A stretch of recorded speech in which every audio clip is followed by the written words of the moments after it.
ബിസ്നെക്സ്റ്റിലേക്ക് സ്വാഗതം. അടുത്തയാഴ്ച സാമ്പത്തിക മേഖലയിൽ എന്തു സംഭവിക്കും? വളർച്ചയുടെ പുതിയ മുഖമാകുമോ 8ാം ശമ്പള കമ്മീഷൻ? രാജ്യത്തിന്റെ സാമ്പത്തിക സ്ഥിതിയെ ശക്തിപ്പെടുത്താൻ വേതന പരിഷ്കരണത്തിന് ആകുമോ? ഉപഭോഗ മുന്നേറ്റത്തിന് ഇത് ഗുണം ചെയ്യുമോ? സ്വർണം ഇനി സ്വപ്നങ്ങളിൽ മാത്രമാകുമോ? മാർക്കറ്റിൽ ഉൽപ്പന്ന വിലയുടെ കയറ്റിറക്കങ്ങൾ എങ്ങനെ? വിപണിയിലെത്തുന്ന ഉൽപ്പന്നങ്ങൾ ഏതൊക്കെ? കാണാം ബിസ്നെക്സ്റ്റ്.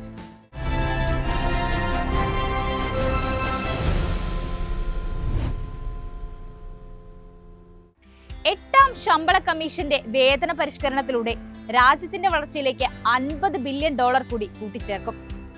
ഉപഭോഗത്തിന്റെ മുന്നേറ്റത്തിന് ശക്തി പകരുന്നതാകും ഈ നീക്കം. 2026 ജനുവരിയിൽ കേന്ദ്ര സർക്കാർ ജീവനക്കാർക്കും പെൻഷൻകാർക്കും വേണ്ടിയുള്ള അടുത്ത വേതന പരിഷ്കരണം പ്രാബല്യത്തിൽ വരും. ഇതോടെ ഉപഭോഗത്തിലും സമ്പാദ്യത്തിലും $50 ബില്യൺ വർധനയാണ് പ്രതീക്ഷിക്കുന്നത്. 8ാം കേന്ദ്ര ശമ്പള കമ്മീഷന്റെ ഭാഗമായ ഈ പരിഷ്കരണം സംസ്ഥാന സർക്കാർ ജീവനക്കാർക്കും പൊതുമേഖലാ ജീവനക്കാർക്കും ശമ്പള വർധനവിന് കാരണമാകുമെന്ന് UBSന്റെ റിപ്പോർട്ട് പറയുന്നു.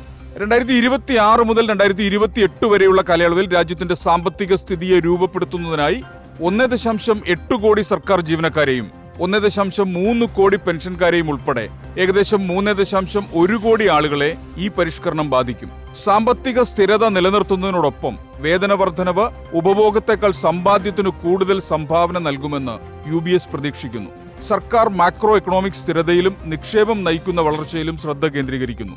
അടിസ്ഥാന ഘടനയിൽ 15% മുതൽ 20% വരെ വർധനവ് പ്രതീക്ഷിക്കുന്നു.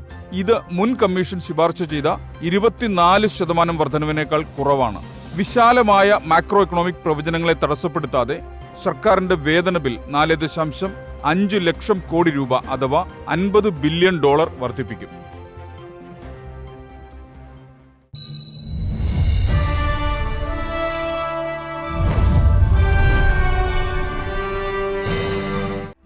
ട്രംപിന്റെ തീരുവ നയം സ്വർണത്തെ കത്തിച്ചു വിട്ടിരിക്കുകയാണ്.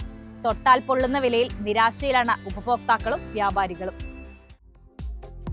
വ്യാപാരികൾക്കും ഉപഭോക്താക്കൾക്കും നിരാശ മാത്രം സമ്മാനിച്ചാണ് സ്വർണം മുന്നേറുന്നത്. ട്രംപിന്റെ വരവോടെ ആഗോള സാമ്പത്തിക രംഗം കുഴഞ്ഞുമറിഞ്ഞ അവസ്ഥയാണ്. അമേരിക്ക സാമ്പത്തിക മാന്ദ്യത്തിലേക്ക് നീങ്ങുന്നുവെന്ന സൂചനകൾ സ്വർണത്തിന് കരുത്തായി. US ഫെഡ് പലിശ നിരക്ക് കുറയ്ക്കുമെന്ന സൂചനകളും വിപണിയിലുണ്ട്. ഇത് ഡോളർ, ബോണ്ട് ഈൽഡ് എന്നിവയ്ക്ക് ആഘാതം സൃഷ്ടിക്കും. സ്വർണ്ണ നിക്ഷേപങ്ങൾ വീണ്ടും കരുത്തു നേടും. ഇതോടെ സ്വർണം കണി കാണാൻ പറ്റാത്ത നിലയിലേക്ക് ഉയരുകയും ചെയ്യും. ഔൺസിന് $2,979 നിന്ന് ആഗോള വില $2,990 ഡോളറിനെതിരെ രൂപയുടെ മൂല്യം 87 തുടരുന്നതും ഇന്ത്യയിൽ വില കുതിക്കാനുള്ള കാരണമാണ്. 66,000 കേരളത്തിൽ 1 പവൻ സ്വർണത്തിന്. കാർഷിക വിപണിയിൽ അടുത്ത വാരം.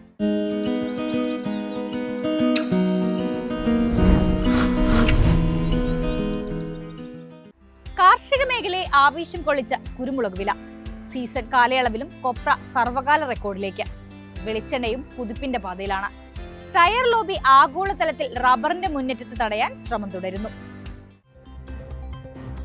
ഉത്തരേന്ത്യൻ സംസ്ഥാനങ്ങളിൽ നിന്നുള്ള വർദ്ധിച്ച ഡിമാൻഡിൽ കുരുമുളക് 5 ദിവസങ്ങളിൽ 2200 രൂപ ഉയർന്നത് ഉൽപാദന മേഖലയെ ആവേശം കൊള്ളിച്ചു. ഡിസംബറിൽ തുടങ്ങിയ കുരുമുളക് വിളവെടുപ്പ് ഒട്ടുമിക്ക ഭാഗങ്ങളിലും പൂർത്തിയായി. തിരക്കിട്ട ചരക്ക് സംഭരണം ഉൽപ്പന്ന വില നിത്യേന ഉയരാൻ അവസരമൊരുക്കി. പ്രതിദിനം ശരാശരി 40 ടൺ മുളക് മാത്രമാണ് കൊച്ചിയിൽ വിൽപ്പനയ്ക്കെത്തിയത്. സാധാരണ സീസൺ കാലയളവിൽ സാധാരണ 100 ടണ്ണിൽ അധികം മുളക് വിൽപ്പനയ്ക്ക് ഇറങ്ങാറുണ്ട്. ലഭ്യത ഇത്തരത്തിൽ ചുരുങ്ങിയാൽ കുരുമുളക് റെക്കോർഡ് തകർത്ത് 800 രൂപയിലേക്ക് സഞ്ചരിക്കാനുള്ള സാധ്യതകളും തെളിയുകയാണ്. ചരക്ക് ക്ഷാമം തല ഉയർത്തിയത് കണ്ട് മുൻനിര ഉൽപാദന രാജ്യങ്ങൾ കൂട്ടത്തോടെ വില ഉയർത്താൻ ഉത്സാഹിക്കുന്നു. മലേഷ്യ അവരുടെ നിരക്ക് $9,800 ഉയർത്തി. മറ്റു പല രാജ്യങ്ങളും ഇന്ത്യൻ നിരക്കിലേക്ക് ഉയർത്താനുള്ള നീക്കങ്ങൾ കണക്കിലെടുത്താൽ മലേഷ്യൻ മുളക് വില $10,000 മറികടക്കാം. കൊച്ചിയിൽ അൺഗാർബിൾഡ് 68,400 ഗാർബിൾഡ് 70,400 രൂപയിലുമാണ്. ഉയർന്ന താപനിലയിൽ നട്ടം തിരിയുകയാണ് ഏലം കർഷകർ. തോട്ടങ്ങളിൽ ആവശ്യാനുസരണം നനയ്ക്കാൻ സൗകര്യം ഒരുക്കാനാവാതെ ഒരു വിഭാഗം കർഷകർ ആശങ്കയിലാണ്. വൻകിട തോട്ടങ്ങൾ ടാങ്കർ ലോറികളെ വെള്ളത്തിനായി ആശ്രയിക്കുന്നുണ്ട്. കാർഷിക ചിലവുകൾ അനുദിനം ഉയരുന്നത് ഉൽപാദകരെ കൂടുതൽ പ്രതിസന്ധിയിലാക്കിയതിനിടയിൽ ലേലകേന്ദ്രങ്ങളിൽ ഏലയ്ക്ക വിലയിടിയുന്നത് കനത്ത തിരിച്ചടിയായി. നിലവിലെ സ്ഥിതിഗതികൾ വിലയിരുത്തിയാൽ ഇനി പുതിയ ചരക്ക് വരവ് നാമമാത്രമായി ചുരുങ്ങും. ഇനി കാലവർഷത്തിന്റെ വരവോടുകൂടി മാത്രമേ തോട്ടങ്ങൾ സജീവമാകൂ. ഏലക്ക സംഭരിക്കാൻ ആഭ്യന്തര വിദേശ ഇടപാടുകാർ ലേലകേന്ദ്രങ്ങളിൽ സജീവമെങ്കിലും ശരാശരി ഇനങ്ങൾക്ക് ലഭിക്കുന്നത് കിലോ 2700 രൂപ മാത്രമാണ്. ഭക്ഷ്യെണ്ണ ഇറക്കുമതിയിൽ കഴിഞ്ഞ മാസം സംഭവിച്ച കുറവ് വെളിച്ചെണ്ണയുടെ റെക്കോർഡ് കുതിപ്പിന് വേഗത പകർന്നു. ഫെബ്രുവരിയിൽ പാമോയിൽ ഇറക്കുമതിയിൽ 25% കുറഞ്ഞത് നാളികേര ഉൽപ്പന്നങ്ങൾ ഫലത്തിൽ നേട്ടമാക്കി.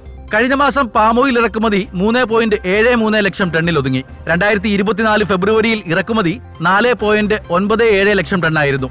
രാജ്യത്തെ മൊത്തം ഭക്ഷ്യെണ്ണ ഇറക്കുമതി 5 വർഷത്തെ ഏറ്റവും താഴ്ന്ന തലത്തിലേക്ക് നീങ്ങിയത് ഇതര ഭക്ഷ്യെണ്ണകളുടെ മുന്നേറ്റത്തിന് വഴിതെളിച്ചത് എണ്ണക്കുരു കർഷകർക്ക് ഉയർന്ന വില സ്വന്തമാക്കാനുള്ള സാഹചര്യമൊരുക്കി.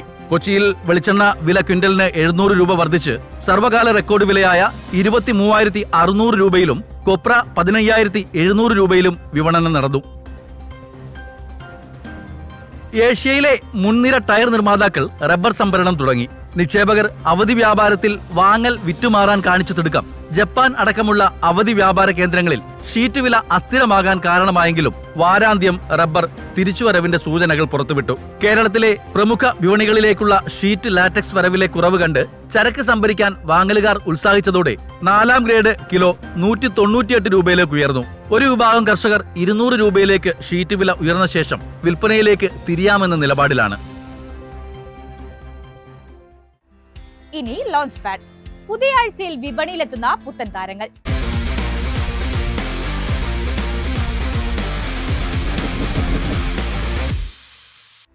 ആൻഡ്രോയിഡ് ആരാധകർക്ക് സന്തോഷ വാർത്ത. ആൻഡ്രോയിഡ് 16 വരുന്നു AI പവർ ഫീച്ചറുകളോടെ. നീണ്ട കാത്തിരിപ്പിന് ശേഷം ആൻഡ്രോയിഡ് അപ്ഡേറ്റ് വരുന്നു. ഉപയോക്താക്കൾക്കായി ശ്രദ്ധേയമായ നിരവധി പുതിയ സവിശേഷതകൾ കൊണ്ടുവന്ന ഗൂഗിൾ ഉടൻ തന്നെ ആൻഡ്രോയിഡ് 16 അവതരിപ്പിക്കുമെന്നാണ് സൂചന. റിപ്പോർട്ടുകൾ പ്രകാരം ആൻഡ്രോയിഡ് 16ന്റെ ഔദ്യോഗിക റിലീസ് തീയതി 2025 ജൂൺ 16 ആയിരിക്കുമെന്നാണ് പ്രതീക്ഷ. സ്വകാര്യതയും ഡാറ്റാ സുരക്ഷയും വർദ്ധിപ്പിക്കുന്നതിനായി രൂപകൽപ്പന ചെയ്തിരിക്കുന്ന ആൻഡ്രോയിഡ് 16ൽ ഉപയോക്താക്കൾക്ക് നിരവധി മെച്ചപ്പെടുത്തലുകൾ പ്രതീക്ഷിക്കാം. കൂടാതെ ഓട്ടോമാറ്റിക് ടെക്സ്റ്റ് നിർദ്ദേശങ്ങൾ, സ്മാർട്ട് മറുപടികൾ, തത്സമയ വിവർത്തനങ്ങൾ എന്നിങ്ങനെയുള്ള വൈവിധ്യമാർന്ന AI അധിഷ്ഠിത സവിശേഷതകളും ഉണ്ടാകും. മാത്രമല്ല, ബാറ്ററി ലൈഫും ആപ്പ് ലോഞ്ച് വേഗതയും മെച്ചപ്പെടുത്തുന്നതിന് പുതിയ ആൽഗോരിതങ്ങൾ സംയോജിപ്പിക്കാൻ സാധ്യതയുണ്ട്. ഫോക്സ്വാഗൺ ടിഗ്വാൻ R-Line ഏപ്രിലിൽ ഇന്ത്യയിലേക്ക്. വാഹനപ്രേമികൾ നിരാശരാകില്ലെന്നാണ് നിലവിലെ റിപ്പോർട്ടുകൾ നൽകുന്ന സൂചന. 2023 സെപ്റ്റംബറിലാണ് ആഗോളതലത്തിൽ ന്യൂ ജനറേഷൻ ടിഗ്വാൻ ആദ്യമായി ഫോക്സ്വാഗൺ അവതരിപ്പിച്ചത്. ഇതിന്റെ സ്പോർട്ടിയർ പതിപ്പാണ് R-Line. നിലവിലുള്ള പതിപ്പിനോട് സാമ്യം പുലർത്തുന്നതാണ് R-Line എന്നാണ് സൂചന. സാധാരണ മോഡലിൽ നിന്ന് വേറിട്ടു നിൽക്കാൻ R ബാഡ്ജ് ഉൾപ്പെടുന്ന ഒരു ഗ്ലോസ് ബ്ലാക്ക് ട്രിം ബന്ധിപ്പിച്ചിട്ടുണ്ട്. ബമ്പറിൽ ഡയമണ്ട് ആകൃതിയിലുള്ള ആക്സന്റുകളുള്ള വലിയ എയർ ഇൻടേക്ക് ചാനലുകളുണ്ട്. ഡുവൽ ടോൺ 20 ഇഞ്ച് അലോയ് വീലുകളാണ് മറ്റൊരു സവിശേഷത. കറുത്ത നിറത്തിലുള്ള ക്യാബിൻ തീമും കറുത്ത സീറ്റ് അപ്പോൾസ്റ്ററിയും ശ്രദ്ധേയമായ മറ്റൊരു കാര്യം. സുരക്ഷയുടെ കാര്യത്തിൽ ഇതിന് ഒന്നിലധികം എയർ ബാഗുകൾ, tyre pressure monitoring system, electronic parking brake എന്നിവയുമുണ്ട്. Lane keep assistant, forward collision mitigation, adaptive cruise control എന്നിവയുൾപ്പെടെ ചില അഡ്വാൻസ്ഡ് ഡ്രൈവർ അസിസ്റ്റന്റ് സിസ്റ്റം ഉണ്ടാകുമെന്നാണ് പ്രതീക്ഷ. 55 ലക്ഷം രൂപയാണ് എക്സ് ഷോറൂം വില. വിനോദവാരം.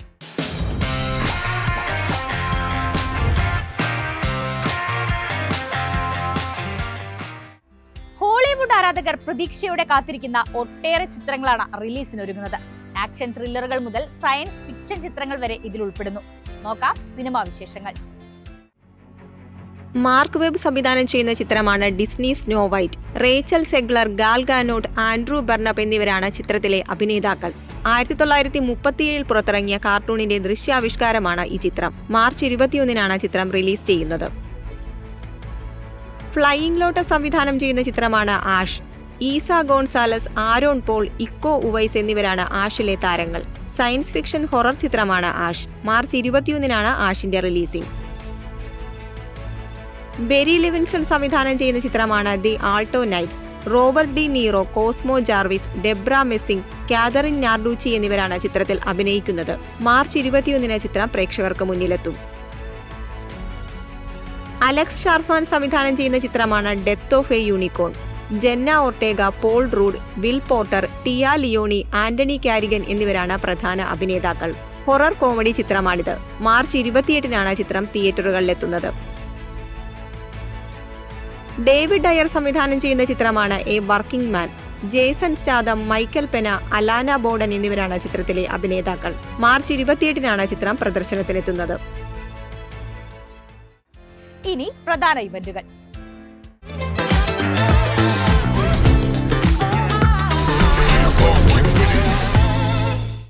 All India super cross festival കൊച്ചിയിൽ മെയ് 18-ന്, കളമശ്ശേരി FA സിറ്റി ഗ്രൗണ്ടിൽ. വാക്കറോ കൊച്ചി വാക്കത്തോൺ ഏപ്രിൽ 6 ഞായറാഴ്ച, മറൈൻ ഡ്രൈവിൽ. ഇതോടെ ബിസിനസ് അവസാനിക്കുന്നു. അടുത്തയാഴ്ച കാണാം. ബൈ.